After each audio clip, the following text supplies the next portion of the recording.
Halo Daders, welcome back to my channel Mirza guys.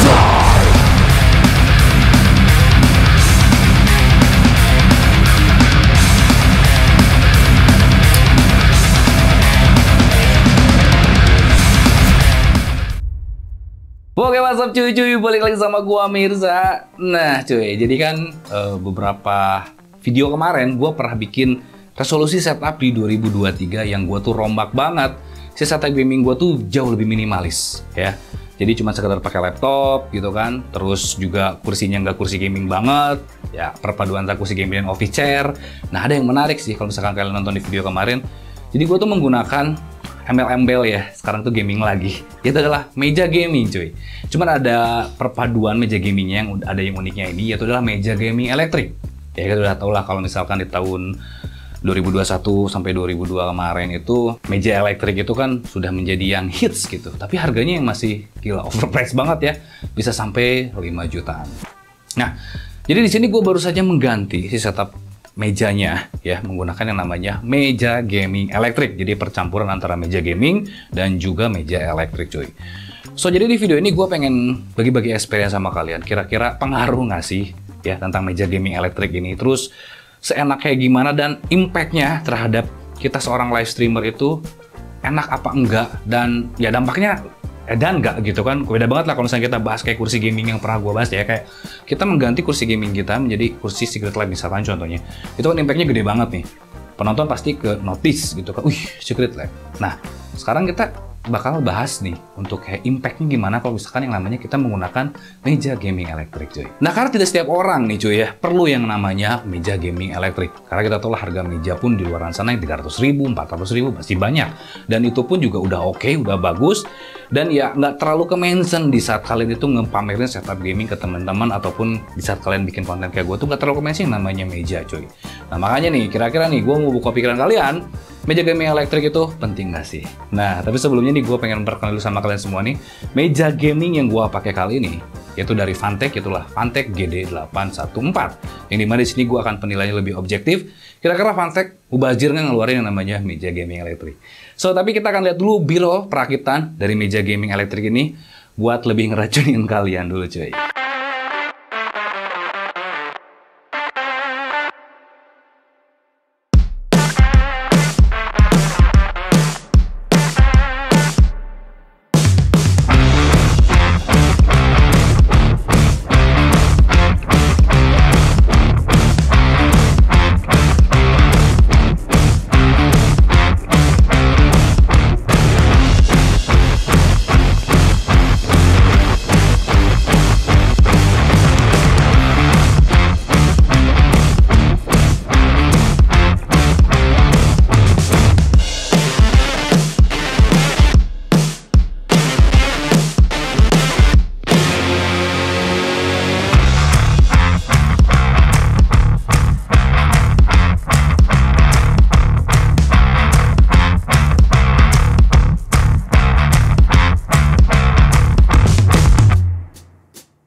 Oke, kalau misalkan kalian tadi lihat di proses B-rollnya di saat gua merakit yang namanya meja gaming ini, simple sebenarnya, hampir sama di saat gua merakit kursi-kursi gaming ya.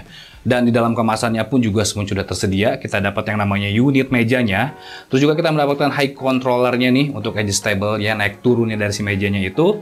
Dapat juga yang namanya cup holder nih untuk misalkan kalian suka nyimpen minuman. Dapat headset holder dan juga dapat kabel manajemen nih. Nah ini yang menurut gua akan jadi nilai plus di saat kalian menggunakan yang namanya meja gaming, yaitu memikirkan yang namanya kabel manajemen, karena tidak setiap meja punya yang namanya kabel manajemen cuy. So oke, sekarang gua bakal bahas nih ya secara desain ya dari si meja Phanteks GD814 ini. Menurut gua untuk masalah desainnya dia memang dia ini 100% yang namanya meja gaming. Jadi kayak patahan-patahan di sisi mejanya dia tuh kayak langsung nge kotak-kotak kayak gitu, nggak kotaknya kayak bukan persegi biasa tapi kayak langsung ada trapezius kayak gitu cuy. Terus ke patahan-patahan itu memang identik begitu orang masuk mungkin ke ruangan kalian nanti, itu akan lihat, notice itu meja gaming. Belum lagi dari segi warnanya nih, dia ini warnanya tuh hitam karbon. Menurut gue untuk warnanya cukup oke untuk yang namanya sebuah meja gaming, jadi gagahnya itu tetap dapat. Nah, cuman untuk masalah estetik nih, misalkan di rumah kalian itu berbaunya kayu, di sini kalian masukin warna karbon, jelas itu agak kurang masuk sih. So, jadi kalian harus pastiin dulu setup kalian ini lebih ke modern dibanding yang namanya earth tone atau mungkin lebih ke vintage kayak gitu cuy ya. Jadi kalian harus pastiin dulu lebih ke futuristik untuk setupnya nanti. Oke, dari semua meja gaming yang pernah gua lihat di marketplace ataupun gua lihat langsung di toko komputer, build quality dari si Phanteks GD814 ini menurut gua sudah cukup oke ya. Gua kira ini meja gaming ringan, jadi kayak gua angkat sendiri tuh kayak kuat, tapi ternyata gua tetap membutuhkan 2 orang untuk ngangkat meja ini. So jadi build quality-nya benar-benar sangat kokoh ya cuy ya. Dari daun mejanya sendiri, dia ini menggunakan kayu trip block, meskipun dia ini warnanya karbon ya, jadi bukan asli karbon, tapi tetap dasarnya itu kayu tip block nih, yang dia itu dilapisi dengan warna karbon cuy. Nah, tapi nggak jadi masalah sih menurut gua kalau misalkan kalian masih suka yang vintage. Si daun mejanya ini bisa kalian ganti sesuai dengan keinginan kalian. Misalkan kalian masih suka yang vintage dan warna kecoklatan, itu masih bisa. Gua pun mungkin akan ada rencana seperti untuk mengganti yang namanya si daun mejanya cuy. Lalu untuk kaki mejanya pun juga kokoh, dia ini bahannya metal dan menurut gua sangat berat banget. Nah, lalu untuk adjustable motornya pun juga smooth cuy di sini. Jadi kalau misalkan kita mau ngangkat si meja ini, ya ini nggak terlalu berisik gitu, nggak akan ngeganggu di saat kita lagi bikin konten ataupun kayak ada suara-suara aneh, itu suaranya benar-benar smooth banget. Jadi kayak dinamonya ini udah kayak dirancang, kayak udah enak banget lah untuk pergerakannya cuy. Nah ini pun harus jadi pertimbangan kalian di saat kalian menggunakan yang namanya meja gaming ya. Jadi rata-rata kan kita menyesuaikan di antara ukuran kamar kita ataupun ruangan gaming kita dengan ukuran meja. So jadi banyak banget nih yang jasa-jasa custom meja untuk ngepasin lagi dengan ukuran kamar kita. Nah untuk meja gaming ini ya jelas banget untuk ukurannya pun juga di sini terbatas cuy. Dia ini untuk panjangnya di 140 cm dengan lebarnya di 60 cm ya. Dan tingginya ini yang menurut gue yang menariknya bisa di adjustable. Jadi untuk paling dasarnya itu di 74 cm dan yang paling tingginya ini di 119 cm. Nah, jadi kalian harus bisa memperkirakan misalkan ruangan kalian ini sempit, menurut gue masih oke aja. Kamarnya mungkin ukurannya 4x3 gitu kan, 3x3 pun masih oke masuk. Jadi bisa langsung ngepas lah untuk ukuran si meja seperti ini. Dan untuk ukuran meja seperti ini tuh kayaknya cocoknya maksudnya kayak untuk casing PC yang lebih kecil, ataupun bagusnya kayak gua laptop, ataupun kalau misalnya kalian pencinta iPad ataupun MacBook, ini masih bisa masuk. Tapi untuk casing-casing yang power, yang mungkin lebih gede, kalian nggak cocok kalau misalkan disimpan di atas mejanya, ya mau nggak mau harus simpan di bawah meja.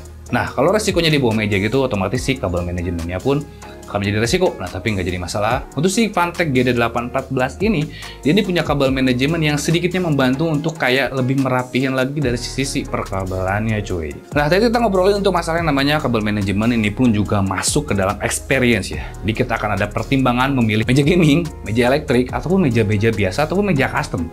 Kira-kira perlu nggak sih si meja gaming ini? Nah, gua akan kasih dulu suatu pencerahan nih, bukan pencerahan tapi kayak inspirasi gitu ya. Sebenarnya meja gaming itu diperuntukkan untuk siapa? Yang namanya meja gaming, kursi gaming, jadi peruntukan untuk yang lebih fokusnya ke gaming. Nah, kalau misalkan kita lihat nih, ada pertandingan-pertandingan game kompetitif nih, misalkan kayak Dota gitu kan, Counter Strike, turnamen Counter Strike, ada Valorant ataupun Mobile Legends sendiri. Nah, rata-rata si meja game ini dipakai kayak buat pertandingan game di saat mereka lagi berkompetitif cuy. Nah, kenapa gue bisa simpulin seperti itu? Ini sebenarnya kesimpulan yang gue ambil sendiri. Karena dari segi si bahannya ini yang mudah dilipat kayak gitu. Jadi si meja ini memang bisa dilipat cuy. Dari si daun meja ini bisa kita lipat dan bisa dibawa kemana-mana. So, jadi di saat penyelenggara turnamen pengen menyediakan suatu meja, mereka nggak harus repot membawa belahan daun meja yang gede-gede. So, jadi mereka hanya membawa dari si meja gaming ini biar bisa lebih dilipat. Nah, yang kedua nih, faktor di saat kita menggunakan meja gaming, yaitu faktor kabel manajemen. Jadi misalkan gue beli meja di IKEA gitu kan, daun mejanya doang.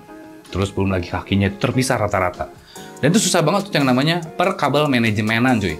Jadi kayak buat ngebolongin lagi dari segi si mejanya untuk masukin yang namanya kabel utama gitu kan. Terus juga dari yang namanya mesh ataupun jaring-jaring di bawah mejanya, itu kita harus beli semuanya terpisah. Dan belum tentu semua meja itu support dengan yang namanya si kabel manajemen untuk lebih jauh rapi lagi. Dan itu membutuhkan lagi biaya, belum lagi membutuhkan lagi skill untuk yang namanya ngurusin kabel manajemen cuy. Nah sekarang kita ngobrolin ke yang namanya meja elektrik. Jadi sebenarnya meja elektrik ini diperuntukin buat siapa sih? Kalau sepengetahuan gue ya, kesotahuan gue, jadi meja elektrik ini kan populernya di 1 tahun 2 tahun belakangan ini. Mereka itu rata-rata diperuntukin untuk kayak desainer.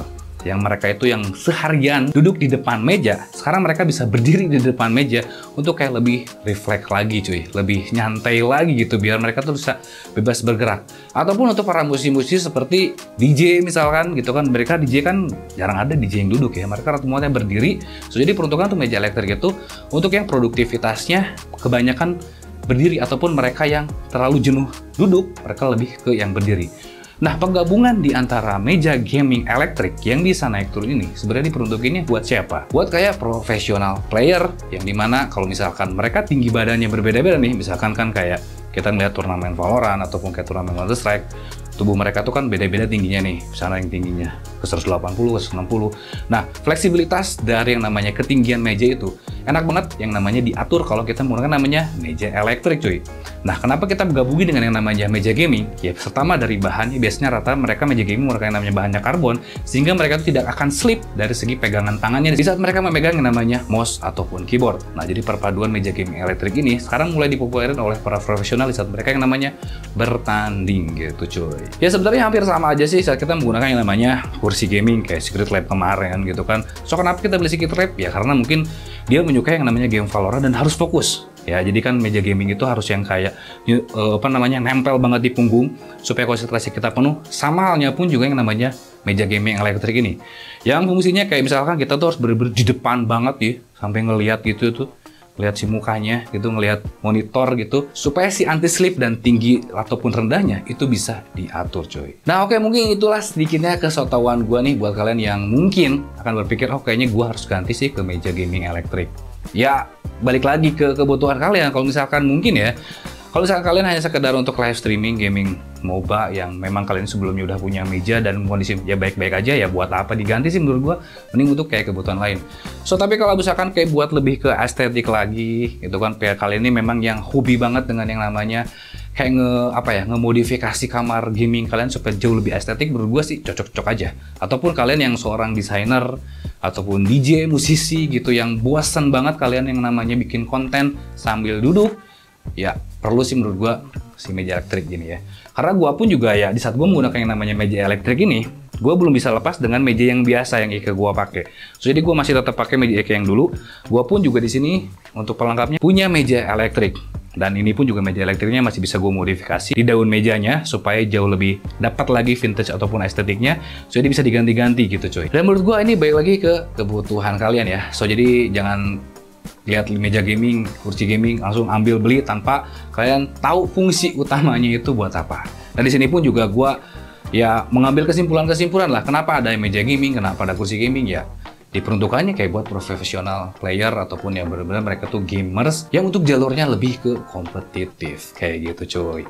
Nah oke, mungkin sekian aja untuk mungkin tips dan trik gua tentang boleh nggak sih kita beli meja gaming. Ya boleh lah kalau punya duitnya, siapa yang enggak. Cuman prioritasnya kayak gimana sih? Kalau menurut gue prioritasnya bisa dibilang sedang ya, nggak terlalu yang important banget, nggak yang terlalu penting banget. Kalian masih bisa memodifikasi meja kalian kalau misalkan butuh segi elektriknya, ambil kakinya doang. Kalau misalkan kalian yang wah gue butuh banget sekarang nih karena dia tuh desainnya gaming banget, dia ini ya, elektriknya dapet gitu kan, terus kabel manajemennya oke, gak harus repot-repot lagi gitu, all in one semuanya. Ya gue rekomendasiin kalian pakai yang namanya meja gaming elektrik. Nah, cuman banyak meja gaming elektrik di luar sana, tapi gue tetap rekomendasiin pakai yang si Fantech GD814 ini karena dia ini ya yang namanya Fantech ya, kita udah tau lah build quality-nya, belum juga dari garansinya, service centernya juga cuy.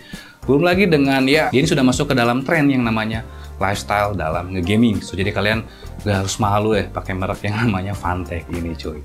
So oke, mungkin saja untuk video dari gua di sini udah mulai pegel ya berdiri gini ya. Tapi keren gak sih ya gua berdiri kayak gini? Ini bisa gerak-gerak tuh cuy. Nah ya. Oke, bisa ada tuh video dari gua. Jika kalian suka video ini jangan lupa untuk di like dan di komen ya. Kita akan berdiskusi tentang penting gak sih kita ganti yang namanya ke meja gaming cuy. Dan jangan lupa sampai pada waktunya hormati gurumu, saya temanmu, itu yang beriman. See you next video. Bye.